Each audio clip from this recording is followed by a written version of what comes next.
Hello and welcome to the post-shuffle interviews, which is a series of interviews I am doing with a bunch of players who are coming out of the shuffle once the teams are complete. I want to sit down with them, have a conversation about what exactly is going on, and we have Jonas, aka Saberlight from Team Undying here, which is a bit of a different one because these guys actually haven't shuffled at all, have you?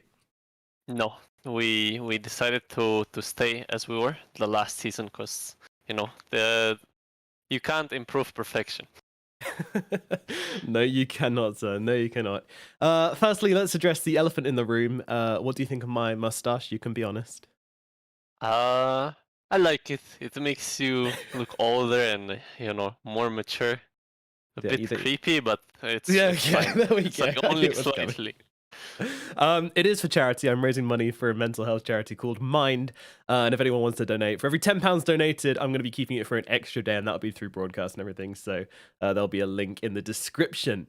So Saberlight, what have you actually been up to since TI? What have you been doing?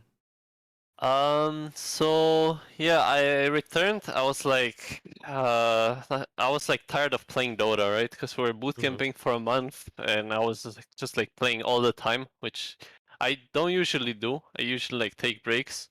So yeah, I just wanted to take a break from Dota. But I talk about this quite often. Is that whenever I take breaks from Dota, I actually have nothing to do. So I was just like, I was looking for games to play, which I didn't find any. I found Darkest Dungeon 1 there, which was like really good. So I was playing that for a bit. I enjoyed that, and then I was watching some series. Right now, I'm watching Succession and Love Island. Love Island. So Wow. yeah, I started watching it as like ironically, but honestly, I just got into it, and now I can't wait for the next episode. It's so good. It draws you in, So man.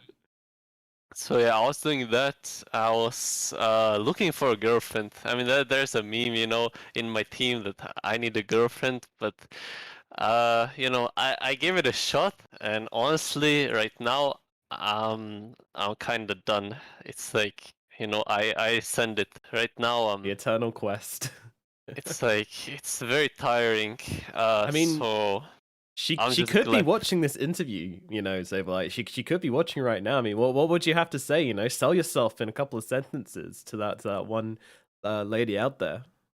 Um, no, there's nothing to sell myself. I actually just want it to happen naturally, cause I was trying to force it a bit with girls and shit, and it's just it doesn't feel good. I was like, a few days ago I was with a girl, and it's just like so emotionally draining. When I returned home, I was like, God bless, dude, I can just go play Dota and be alone, and The and simple yeah, life. so that's my outlook on girls right now.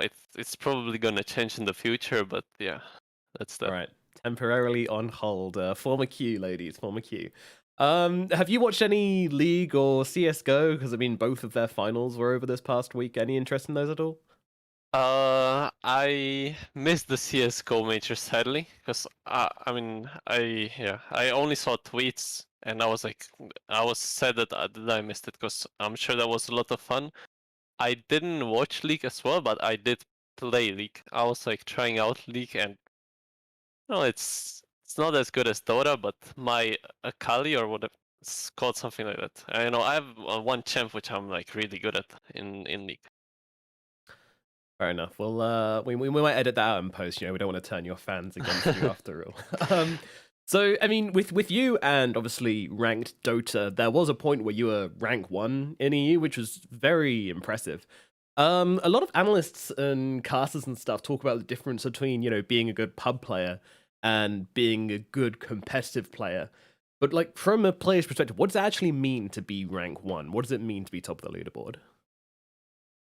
I think if you like wanna be number one on the leaderboards, you first of all need to be good, right? You like really your mechanical skill needs to be on point. So that's thing number one. You just need to be a good player. I think what thing number two, what really helps is if you make calls for the team, if you're like very vocal and like lead the game, because if you do that, then basically like your team is suddenly 5 11k players, while the enemy team is like 1 11k player and 4 like 10k players, you know.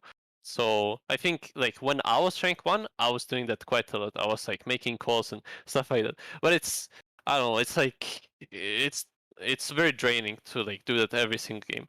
So I think uh the reason why a lot of like really good pro players, like especially like I feel like the older ones, like I don't know, Puppy, Yapsor, who else? I mean, whatever. Like you know, just like the rank 400 support, that they're not high rank because it's like too much work, too much pressure. They just they just play to to stay in shape, and they use all their energy for the officials, which I think makes sense. I think I was kind of doing that for the TI as well. It's kind of why I dropped a bit. So yeah, if you want to be high ranked, you just need to like want it. You just need to like grind for it and Yeah. like really make sure you win the pubs and stuff like that. Cool. All right. Well, talking about TI, you mentioned it there very briefly. So let's start talking about that. You met the gang, you met your team who you've been playing with for like 2 seasons now, and had never actually met in person. What was it like finally meeting up with the boys? It was amazing. I mean, when we met for the bootcamp, we had so much fun. I think like everyone in the team is like really funny, and like during the time we spent together, we just like created like so many memes and so many catchphrases and so many things that we would like used to say. And yeah, I think we're pretty close. I think with this team, I'm probably like the closest out of all the players that I've ever played with. With Wow. maybe like Supreme and DNZ Charlie, like I'm pretty good friends with those, but I think like right now I'm really happy with my guys. Yeah, that is surprising considering you were in a team with like your fellow Czech players, right, in Hippomaniacs, but the bonds created at this boot camp are kind of stronger. I mean, I guess that's the camaraderie, though, right? I mean, do you think that's kind of factored into your decision to play together? Is just how well you guys get along? Yeah, for sure. I think I wouldn't want to play in a team where like we don't get along. Maybe I would if it's like, if it's just business, but it's obviously much better if you guys are friends and you understand each other and you're like there for each other. I think like a few days ago, for example, Timado just texted me to, check up on me and stuff like that, which is just pretty sweet. So yeah, I think we do have like we still have some things to work out in the team to like function like at the very best, but I'm sure that we'll get there. Yeah.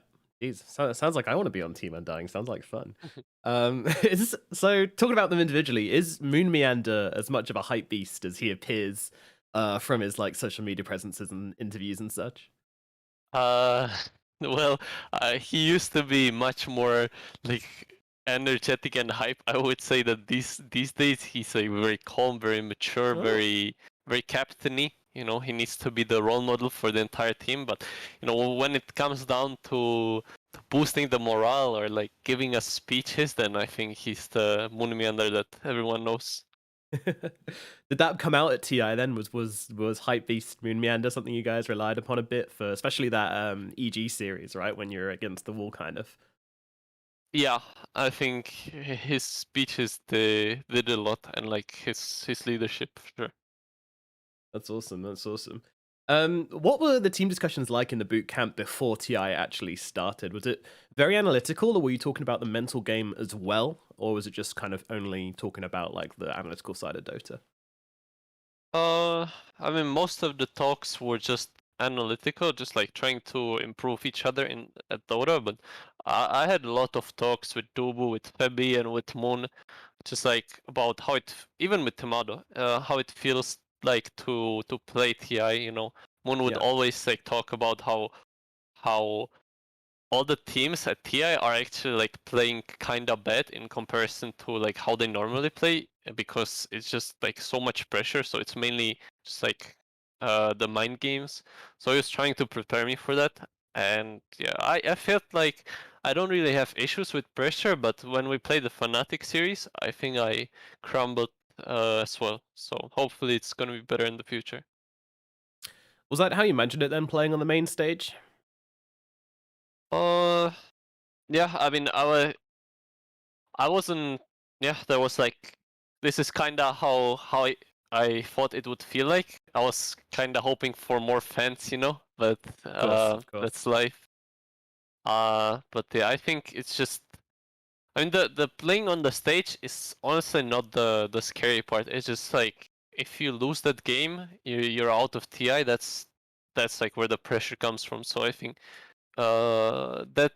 that game against Fnatic, we were just like really afraid of losing.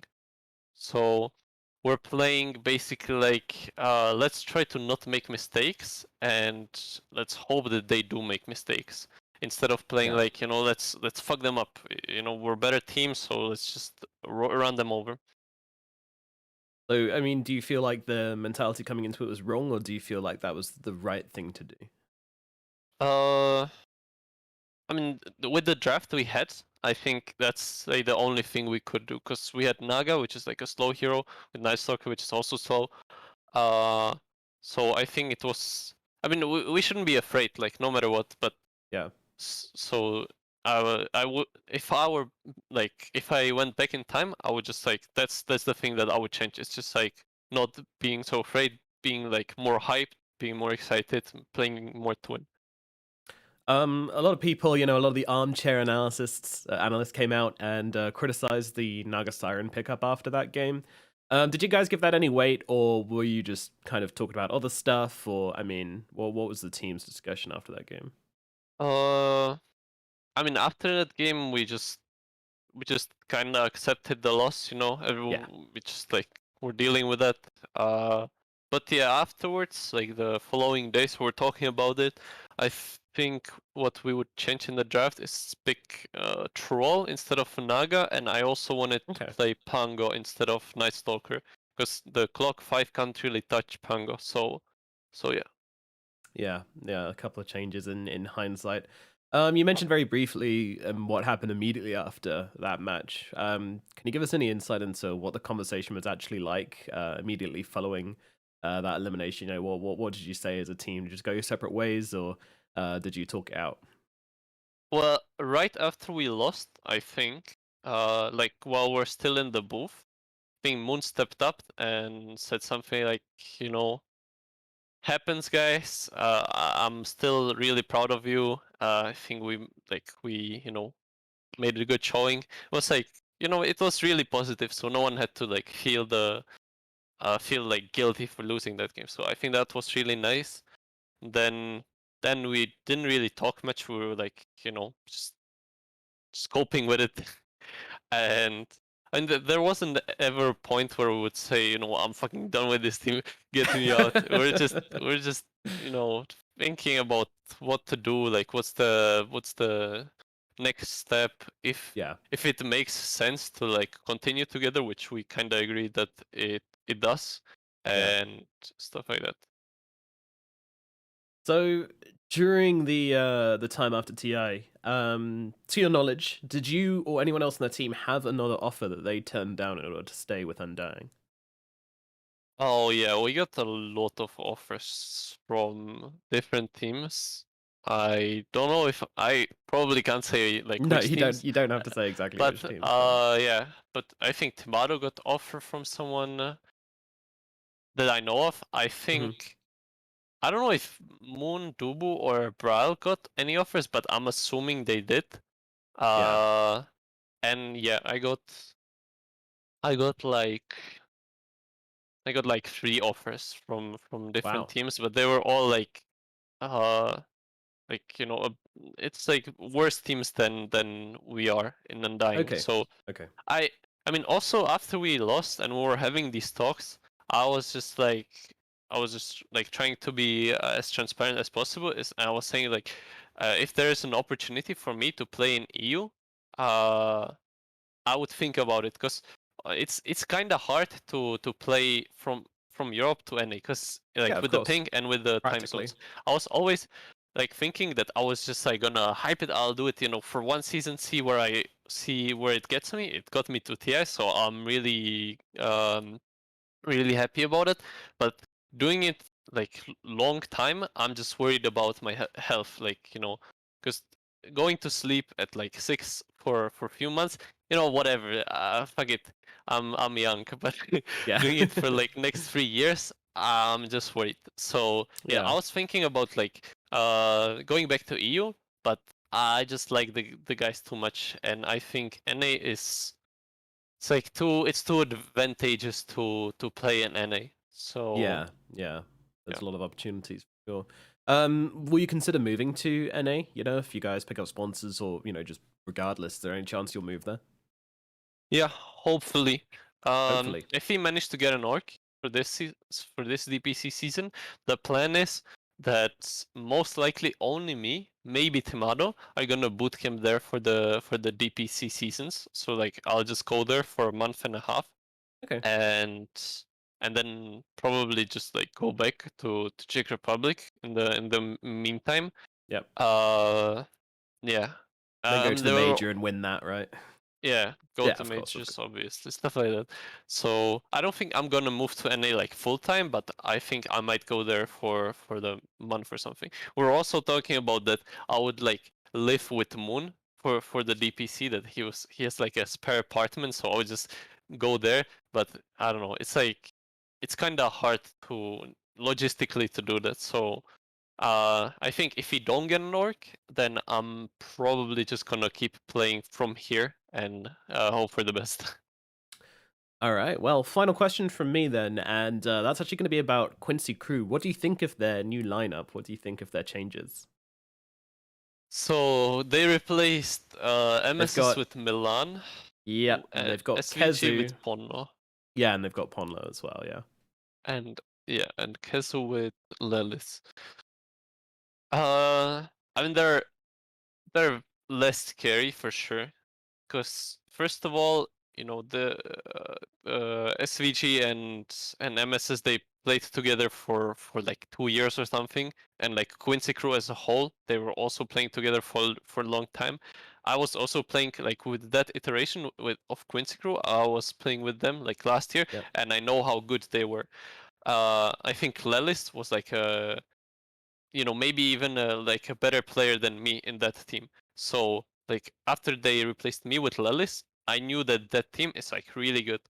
Right now, with their like captain gone and their position forward like replaced, because I think MSS like did a lot of things that other position fours can't really do. I think this team like looks a bit weaker. They might surprise everyone and just like absolutely own, but I don't know. I think like the players individually are. I know Milan is like really good player. I don't know Pondo. I know Kezu is like solid, but in my opinion, MSS is like exceptional, and Lelis is like really good. So yeah. So the players are maybe like a tiny bit worse, and they need to like get on the same page, which takes time. Because last season we were the new team, right? So Yeah. we had to like battle against EG and Quincy, who were together for a long time. Now the tables turned. Now we're the ones who've been together for entire season, and now they bring like a completely new squad. So now you're the new number twos, maybe soon to be number ones in the region. Well, All goes well. hopefully. Hopefully, hopefully. All right. Well, I think that's just about it. Saberlight, anything you wanted to talk about or say before we end the interview? um. Not really. Just Cool. I just want to thank the fans who Of stood course. by us for TI, and who stood by us even after the TI ended. I think our result at TI wasn't the result that we were hoping for, or even the fans were hoping for. So hopefully this upcoming season we will deliver better. I hope so as well. I'm a big fan of Team Undying already. Thank you very much, Saberlight, for coming to talk to us, and best of luck in the DPC season in NA. Adios. Thank you.